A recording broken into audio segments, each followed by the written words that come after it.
Hello everybody, welcome back to our channel Tasha. আজকে আমাদের জার্নির পালা ভাইজ্যাক থেকে ভুবনেশ্বরে। আমাদের কাছে চার্জ ছিল 100% আর টাইম হয়েছিল 6:20। এই রোড ট্রিপটা আমাদের জীবনের ফার্স্ট এত বড় রোড ট্রিপ। এর আগে কখনো আমরা এইভাবে রোড ট্রিপ করিনি, তাই জন্য এই রোড ট্রিপটা আমাদের কাছে একটা ইমোশন। আরেকটা জিনিস বলি, এইটা আমরা করছি আমাদের জীবনের ফার্স্ট গাড়ি টিয়াগো ইভির সাথে, তাই জন্য ইমোশনাল অ্যাটাচমেন্টটা একটু বেশি এই রোড ট্রিপটার প্রতি। হাউএভার আমাদের কাছে যা যা ভিডিওস ছিল এই ভাইজ্যাক থেকে ভুবনেশ্বর যাবার, সমস্ত ভিডিওস কিছু টেকনিক্যাল গ্লিচেসের জন্য ফোন থেকে ডিলিট হয়ে যায়।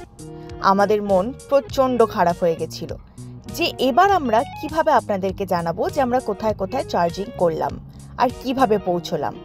কিন্তু আমরা হাল ছাড়িনি। আমরা ভাবলাম একটা গল্পের ছলেও তো আমরা বলতে পারি, একটা গল্প হিসেবেও তো আমরা আপনাদেরকে জানাতে পারি যে কিভাবে আমরা এই আমাদের জার্নিটা কমপ্লিট করলাম। আর ঠিক সেইভাবেই আমরা বলতে চলেছি আজকে আমাদের জার্নি। ভাইজ্যাক থেকে স্টার্ট করার পর 80 কিলোমিটার্স গিয়ে আমরা আমাদের ফার্স্ট চার্জিং কমপ্লিট করলাম এবং সেখানে আমরা ওয়েট করেছিলাম অ্যারাউন্ড 20 মিনিটস। সেখান থেকে আমরা স্টার্ট করেছিলাম আমাদের নেক্সট চার্জিং স্টেশন শ্রীকাকুলামে। শ্রীকাকুলামে একটা টাটা মোটরসের সার্ভিস সেন্টার আছে, সেখানেই আমরা চার্জিং করেছিলাম আমাদের গাড়িটাকে।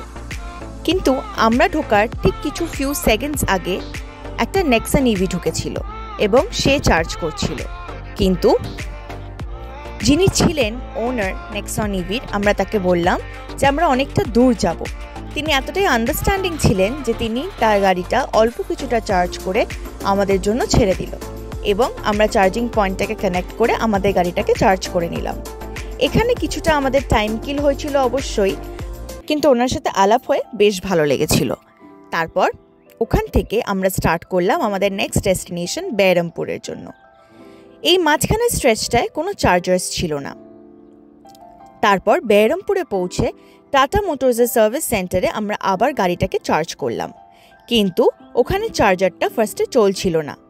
বাট যেহেতু আমরা আগেও এই জিনিসটা ফেস করেছি, তার জন্য আমরা জানতাম যে ওখানে আমরা যদি পুরো পাওয়ারটাকে একবার শাটডাউন করে আবার চালাই তাহলে চার্জারটা স্টার্ট করবে।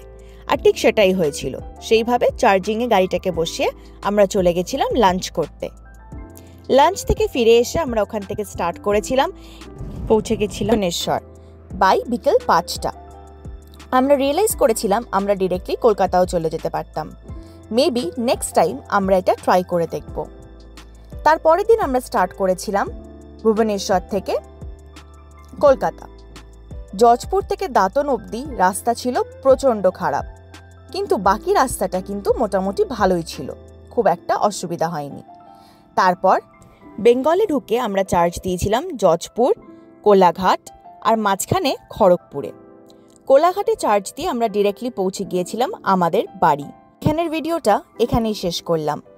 স্ক্রিনের ডান দিকে সমস্ত টোলস, ফুড অ্যান্ড সমস্ত খরচার ডিটেলস দিয়ে দিলাম, আর প্রত্যেকটা চার্জিং স্টেশনের এক্স্যাক্ট লোকেশন ডিসক্রিপশন বক্সে আমরা দিয়ে দিয়েছি, যাতে আপনাদের কোনো অসুবিধা না হয়।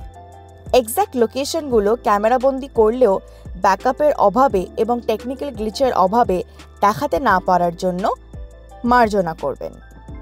আশা করছি দেখা হচ্ছে আমাদের নেক্সট ভিডিওতে খুব খুব খুব শিগগিরই। Till then stay tuned, subscribe to our channel and খুব শিগগিরই আমরা রিটার্ন ভিডিওসও দেবো। আশা করছি সেখানে ক্যামেরাবন্দি সমস্ত ভিডিওস আর সমস্ত চার্জিং পয়েন্টস আপনাদেরকে দেখাতে পারবো। Thank you for understanding and don't forget to like, share and leave a comment for us. Thank you.